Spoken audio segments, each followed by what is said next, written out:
tane 30.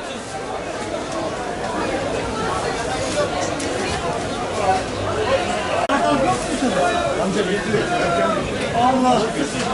Limon senin mi? Yani 50 lira kilo.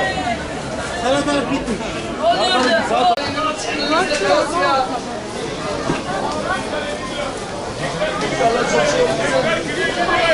Video olarak görüyor musun yoksa sadece şey mi?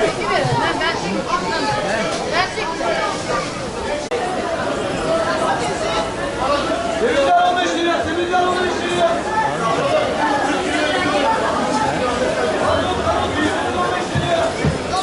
Nasıl hiç güzel memnun musun?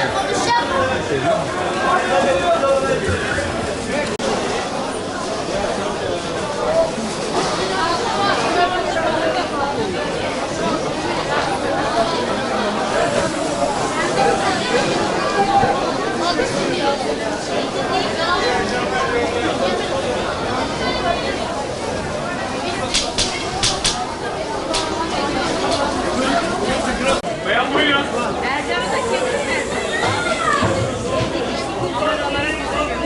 Buyurun. Emir bir el salla. Usta. Bayan buyurun. Ters geleceğiz. Pazarda yoğunluk var mı? Hafta içi hafta pazarlarında yoktu. Bugün bir kıpırdama var ama o kadar değil yani. Beklediğimiz gibi değil. Beklediğimiz gibi. Yani kamerayla da gösterecek gibi olursan daha arkada saat 5'e geliyor. Mallarımız arkada duruyor. Beklediğimiz gibi değil, yine Allah bereket verdi. Oldu yani.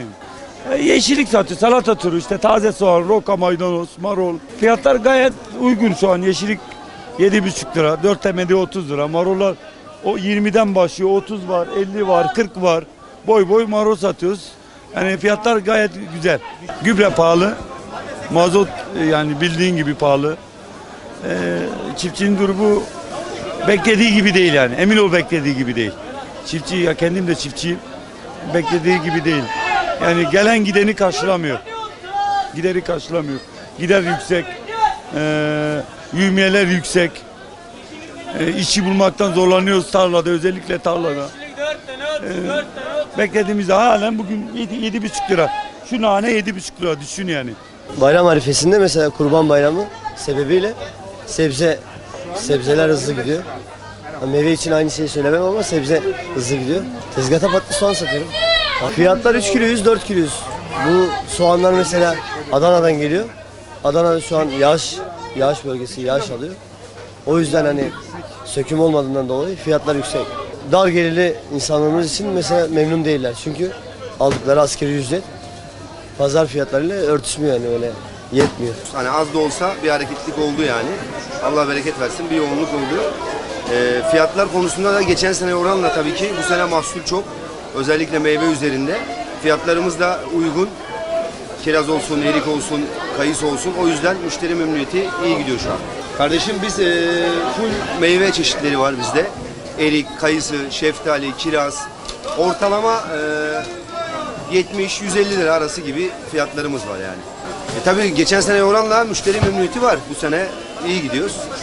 Müşteriler de evet şaşıran bile oluyor. Aa, bu geçen sene böyleydi falan diye. Ama tabii bu sene mahsulün bol olmasından kaynaklı müşteriler de memnun. Biz de işlerimiz iyi yani. Bayram yoğunluğu geçen senelere göre çok az. Millet tabii 9 günlük tatile fırsat verip herkes kendi memleketine gitti. Ama alım gücü de bir ona göre düşük. Milletimiz pazara geldiğinde çok yanlış şeylere tepki gösteriyor. Mevsimi geçmiş herhangi bir ürün, yani mevsiminden 10 lira pahalıyken abartısız bir şekilde her şeye tepki gösteriyor. Fakat bugün bir kilo asma yaprağı 200-300 lira, ona tepki göstermiyor. Millet pazara geldiğinde yanlış şeylere tepki gösteriyor. Milleti anlamak gerçekten de biraz zor. Benim 40 yıllık mesleğim limonculuk. Baba mesleği bizim. 40 yıllık. Limon şu an fiyatları biraz yükseldi Kurban Bayramı dolayısıyla. Tabii fırsatçılık var işin içerisinde. Bu tamamıyla Mersin'deki tüccarların işi. Ekstradan sattığım domatesler var. Domates fiyatları bu hafta itibariyle gayet uygun. Geçen haftaya kadar da fiyatlar oldukça yüksekti. Fiyatlar şimdi kalitesine göre değişiyor. 100 lira ile 50 lira bandında gidip geliyor. Valla kardeşim beklentimiz istediğimiz gibi değil. Pazarlar malum biraz ağır geçiyor. Malum insanlarda biraz alım gücü az olduğu için insanlar her şeyi istediği gibi alamıyor. Fiyatlar kimileri pahalı, kimisi ucuz. O yüzden biraz durgunluk var. Bayram olduğu için biraz durgunluk var. Ama tabii yine de elimizden geleni yapıyoruz. İnsanlara yardımcı olmaya çalışıyoruz. Marul var, yeşillik var. Yeşillikler 4 tane 30 lira. Marulun fiyatı 30 lira. Taze soğan 30 lira. Havucun kilosu 50 lira. Fiyatlarımız bugün semizotu 15 lira. Reyhan 20 lira. Kuzu kulağı 20 lira. Bayramdan dolayısı pazarlar yine hareketlik yok, sakin. Çoğu zaman kurtarmıyor. Aydın'dan buraya geliyoruz. Yakıtlar pahalı. İşte aynı.